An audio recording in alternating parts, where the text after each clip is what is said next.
नमस्कार दोस्तों, द्विवेदी क्लासेस में आज आप सभी का स्वागत है। मैं आज आप सभी के सामने महत्तम समावर्तक और लघुत्तम समावर्तक लेकर आया हूँ। इससे पहले मैंने आप सभी को संख्या पद्धति पूरी कंप्लीट करवाई है और जितना मैंने करवाया है उसके बाहर एक भी प्रश्न नहीं जाएगा। अगर आप सभी ने उसको सॉल्व कर लिया तो एक भी क्वेश्चन अगर उससे बाहर गया तो आप मुझे बताइए। मैं गारंटी लेता हूँ, अगर आपने मेरा नंबर सिस्टम पढ़ लिया तो आपके नंबर सिस्टम से एक भी प्रश्न गलत नहीं होंगे। तो चलिए आज मैं स्टार्ट करता हूँ चैप्टर 2। इसी तरीके से मैं जो मैथ्स की है हर एक चैप्टर, कंपटीशन की हर एक चैप्टर मैं आप सभी के सामने लाऊंगा और बेहतरीन तरीके से पढ़ाऊंगा। ठीक है, तो हम देखते हैं महत्तम समावर्तक। इसको इंग्लिश में बोला जाता है हाईएस्ट कॉमन फैक्टर और ग्रेटेस्ट कॉमन डिवाइजर। इसको फाइंड करने का पहला मेथड है गुणनखंड विधि या फैक्टर मेथड या फैक्टराइजेशन। ठीक है, इसमें क्या किया जाता है, जैसे हमारे पास 3 नंबर है, 2 नंबर भी हो सकता है, तो इसका हम गुणनखंड करेंगे, मतलब बाइफर्केट करेंगे। 2 भागों में, 3 भागों में, जितना भी बाइफर्केट हो सकता है, मिनिमम से मिनिमम बाइफर्केशन वो हम इसमें करेंगे। तो हम जानते हैं 4 तिहाई 12 होता है, तो 2 दूनी 4 तिहाई 12, ये बाइफर्केशन हो गया। 15 का 5 तिहाई 15 होता है। 21 का 3 सत्ते 21 होता है। अब हमें इन तीनों में ऐसा नंबर देखना है जो कॉमन हो। तो इसमें 2 है, इसमें नहीं है, इसमें नहीं है, तो हमारा एचसीएफ 2 नहीं होगा। 3 इसमें है, इसमें है, इसमें है, तो हमारा एचसीएफ कितना हो गया? 3 हो गया। अब 5 इसमें है लेकिन इन दोनों में नहीं है, 7 इसमें, इन दोनों में नहीं है। तो जो हाईएस्ट कॉमन, मतलब तीनों में जो कॉमन होगा वही हमारा क्या कहलाएगा? एचसीएफ कहलाएगा। या हम सीधे ये बोले कि वह बड़ी से बड़ी संख्या जो दी गई संख्याओं को पूरी तरीके से विभाजित करे। अब 3 से कोई ऐसी बड़ी संख्या नहीं है जो 21 को भी डिवाइड करे, 15 को भी डिवाइड करे और 12 को भी डिवाइड करे। तो 3 ही वो सबसे बड़ी संख्या है और इसका एचसीएफ क्या होगा? 3 होगा। इसका दूसरी विधि है। दूसरी विधि क्या है? भाग विधि। अब इसमें हम 2 संख्याओं को लेंगे। हमने 12 15 को लिया, 12 छोटा है, 15 बड़ा है, तो 12 15 को डिवाइड करेगा। तो एक बार में क्या, 12 कम 12। अब यहाँ शेषफल क्या हुआ? 3 हुआ। तो जो भाग विधि से होता है तो उसमें क्या होता है कि जब शेषफल छोटा हो जाए तो वो बन जाता है भाजक, और जो यहाँ पे भाजक है वो बन जाता है भाज्य। ठीक है, तो हमने फिर इसको काटा तो 4 तिहाई 12, मतलब 3 से क्या है? 15 भी कटेगा, 12 भी कटेगा। अब हमें चेक करना है क्या 21 कटेगा? हमने 21 को 3 से भाग दिया। वो लास्ट वाली संख्या लेनी है, तीसरा नंबर, वो लास्ट वाली संख्या तीसरे नंबर को डिवाइड कर देती है, तो एचसीएफ उसका वही होगा। तो हमने 3 को लिया, 3 21 को 7 बार में डिवाइड करता है, तो इसका एचसीएफ क्या हो जाएगा? 3 हो जाएगा। सबसे ज्यादा यूज होने वाली विधि यही है और इससे हर एक क्वेश्चन हमारे आ जा सकते हैं। कई बार क्या होता है, नंबर बड़े होते हैं तो उस विधि में हम फैक्टराइज नहीं कर पाते, गुणनखंड नहीं कर पाते, या करते भी हैं तो टाइम लग जाता है। हमको 1 मिनट के अंदर एक प्रश्न को हल करना है, उसके लिए जरूरी है कि जल्दी से जल्दी हमारा विद इन अ मिनट में आंसर आ जाए। तो ये एक ऐसी विधि है जिसमें विद इन अ मिनट में हमारा आंसर मिल जाएगा। ठीक है, तो एचसीएफ मतलब क्या होता है? वह बड़ा से बड़ा, वह बड़ी से बड़ी संख्या। एचसीएफ मतलब क्या होगी? वह बड़ी से बड़ी संख्या जो दी गई संख्याओं को पूरी तरीके से काट दे। मतलब सीधी सी बात है, अगर 12 15 21 में हमारे ऑप्शन 21 से बड़े हैं तो 21 से बड़ा कोई भी ऐसी संख्या नहीं होगी, मतलब कोई भी ऐसी संख्या नहीं होगी जो इन तीनों को काट दे। मतलब सीधा बोल सकते हैं कि दी गई संख्याओं से अगर बड़ी संख्या दी गई है तो वो कभी एचसीएफ नहीं हो सकता, हमेशा इनसे छोटी ही संख्या एचसीएफ होगी। अब बात की जाती है एलसीएम विधि से भी एचसीएफ निकाला जा सकता है। तो इसमें क्या होगा? 12 15 21, जब हम एलसीएम विधि में लेते हैं तो यहाँ पे ऐसे नंबर को रखते हैं जो दी गई संख्याओं, या फिर सीधे हम बोले कि यहाँ पे ऐसे नंबर से भाग देना है जो दी गई तीनों संख्याओं को डिवाइड करें। तो 3 के पहाड़े में 12 भी आता है, 15 भी आता है, 21 भी आता है, तो 3 हो गया। अब क्या यहाँ पे 4 5 7 में कोई ऐसी संख्या है जो तीनों को डिवाइड करे?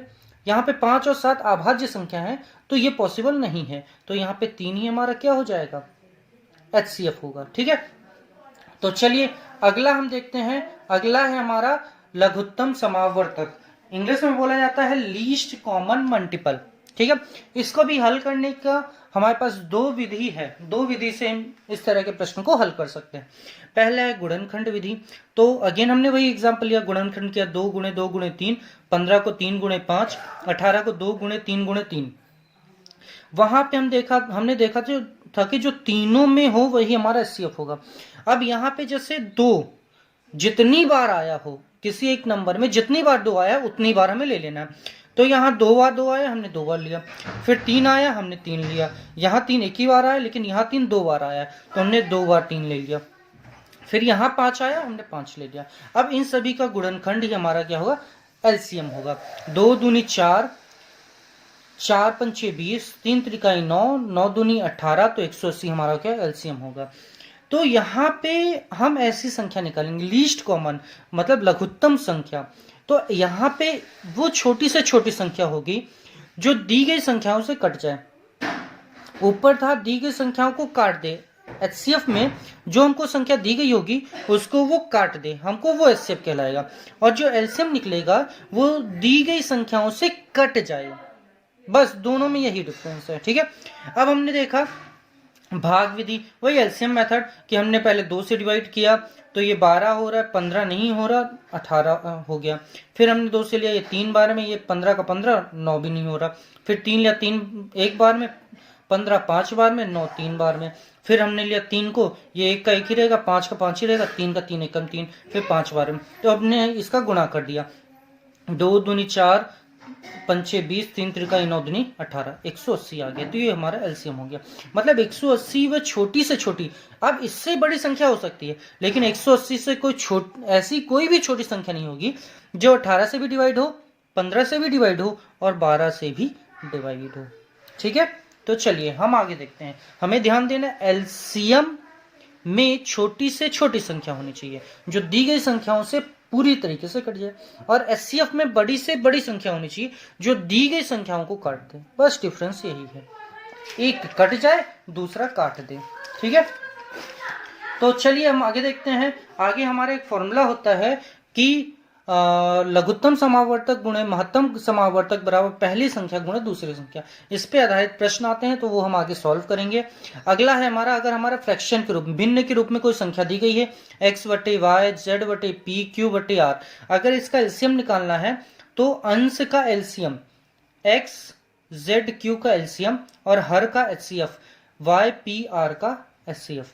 अगर हमें एचसीएफ निकालना है तो ऊपर वाले का एचसीएफ x z q का एचसीएफ और नीचे वाले का एलसीएम y p r का एलसीएम, ठीक है। चलिए हमारा इतना ही कॉन्सेप्ट था। अब आगे हम विभिन्न प्रकार के प्रश्न करेंगे और मेरा दावा है कि मैं कोई भी प्रकार के प्रश्न नहीं छोड़ूंगा। आपको हर प्रकार के प्रश्न यहाँ पे करवाए जाएंगे जो एग्जाम में पूछे जाते हैं। और जब हमारा ये लेक्चर कंप्लीट हो जाएगा, मीन्स एलसीएम एचसीएफ कंप्लीट होने के बाद, मैं आप सभी को दिखाऊंगा कि आज के जमाने में जो प्रश्न पूछे जाते हैं वो इन्हीं से रिलेटेड हैं। बस थोड़ा घुमाया जाता है और आसान विधि से उनको हल करने का तरीका बताएंगे जो कि 1 मिनट के अंदर हमारा आंसर आ जाए। हम अपना ज़्यादा से ज़्यादा टाइम गणित में बचा सकते हैं, लेकिन अभी तक क्या होता था, हमारे गणित में ही ज़्यादा टाइम लगता था। लेकिन हमारे होते हुए आपको किसी प्रकार की चिंता नहीं करना।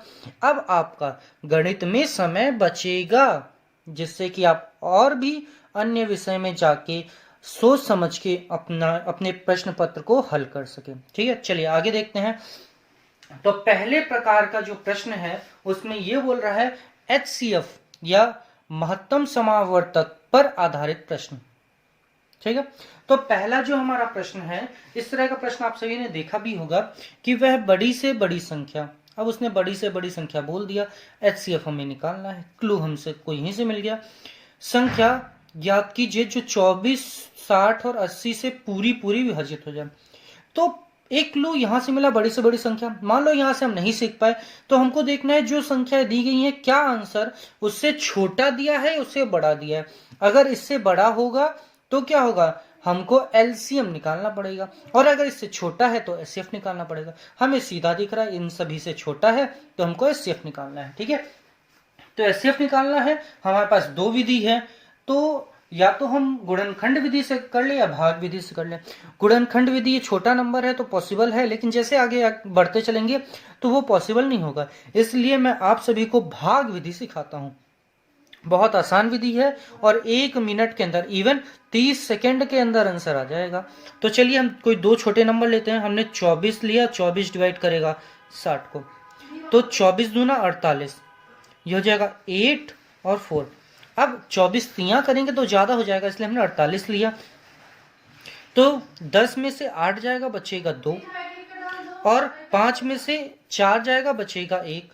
अब ये छोटा हो गया, ये बड़ा हो गया, ये अब भाज्य बन जाएगा, 24 भाज्य बना, तो 12 दूनी 24 कट गया।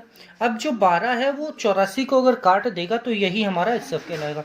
अब 12 84 को डिवाइड करेगा तो 12 सत्ते 84, 7 बार में कट जाएगा, तो 12 हमारा क्या होगा दोस्तों? HCF होगा। देखिए कितना आसान प्रश्न है, कुछ भी इसमें नहीं करना था। अगला प्रश्न, सेंटीमीटर में वह संभव बृहत्तम लंबाई जिसका प्रयोग 495 सेंटीमीटर, 900 सेंटीमीटर, 1665 सेंटीमीटर को ठीक ठीक नापने के लिए किया जा सकता है। तो हमें देखना है कि ये तीनों को अच्छी तरीके से जो नाप ले। पहला क्लू कि बृहत्तम संख्या बोला है, दूसरा क्लू कि इन तीनों से जो ऑप्शन है वो छोटे दिए गए हैं, तो क्या निकालना है? HCF निकालना है। चलिए निकालते हैं भाग विधि से। अब इसका गुणनखंड पॉसिबल नहीं है तो भाग विधि से ही करेंगे। हमने 495 जो भाग देगा वो 900 को देगा, ठीक है। अगर हम 2 बार करेंगे तो ये लगभग 500 मतलब 1000 चला जाएगा, तो हम एक बार ही करते हैं। 495, 10 में से 5 5, 9 में से 9 0, 8 में से 4 4, 405। अब ये छोटा ये बड़ा, फिर ये इसको भाग देगा एक बार में। 405 हमने काटा 0 9 90 हुआ, 405 को भी विभाजित करेगा, ठीक है।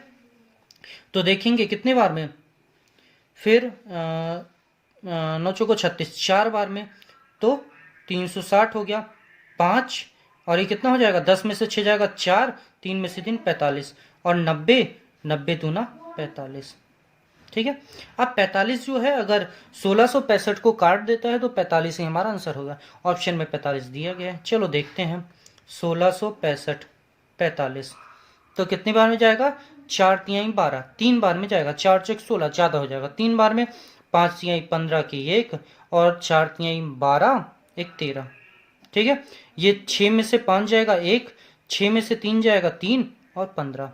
अब कितने बार में जाएगा? 6 पंचे यहाँ पे देख लेते हैं, 7 चौक 28 और 7 पचे 35, तो 7 बार में चला जाएगा। 7 पचे 35 के 3, और 7 चौक 28 3 31, तो 45 क्या हुआ हमारा? आंसर हो जाएगा। देखिए दोस्तों भाग विधि कितनी आसान विधि है, तो हमें ये विधि अपनाना है, इससे हमारा जल्दी से जल्दी आंसर आ जाएगा, ठीक है। तो चलिए अगला प्रश्न है कि 1.08, 0.36 और 0.9 का महत्तम समावर्तक क्या होगा। तो इसको हमें क्या करना है, दशमलव के बाद अंक को समान रखना है। यहाँ 2 अंक है, यहाँ 2 अंक है, लेकिन यहाँ 2 अंक नहीं है। तो सबसे पहला काम 1.08, दूसरा 0.36, तीसरा 0.90। अब हमें बस 2 अंक पहले दशमलव लगा देना है। इसका चुपचाप किसका? 108, 36 और 90 का HCF निकालते हैं। तो 2 संख्या लेते हैं हम, 36 और 90 को ले लेते हैं। 36 डिवाइड करेगा 90 को, तो कितनी बार में चला जाएगा? 35 दूनी 70, मतलब 2 बार में चला जाएगा। 6 दूनी 12 की 1, और 3 दूनी 6, 1 7 72 आया, कट जाएगा कितनी बार में? 10 में से 2 जाएगा, बचेगा 8, और 8 में से 1 जाएगा, 7 जाएगा, 1 बचेगा। अब 18, 18 दूनी 36 कट जाएगा, ठीक है।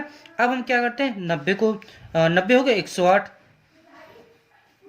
तो 108 अगर हम देखेंगे तो कितनी बार में जाएगा? तो ये हमारा डायरेक्ट चला जाएगा, तो ये हमारा 6 बार में। 18 छंग कितना हो जाएगा? 108, कट गया, ठीक है। तो कितना आया? 18 आएगा इसका HCF। अब यहाँ हमने देखा 2 अंक पहले, तो 1 2 2 अंक पहले दशमलव लगा दो, तो 0.18 हमारा आंसर हो जाएगा। चलिए दोस्तों, अगला जो क्वेश्चन है वो आप सभी के लिए होमवर्क है। आप सभी को ये होमवर्क करना है और देन मुझे कमेंट में बताना है कि इसका क्या आंसर आएगा, और अगले वीडियो में मैं इसका आंसर बताऊंगा। लेकिन पहले आप सभी कोशिश करिए कि आपको खुद से ये इसका आंसर बन जाए। बहुत आसान तरीका है, कुछ भी इसमें नहीं करना, बस आप कोशिश करिए। नहीं बनेगा तो मैं आपको समझाऊंगा। चलिए, यहीं पे मैं अपना लेक्चर कंप्लीट करता हूँ। धन्यवाद दोस्तों।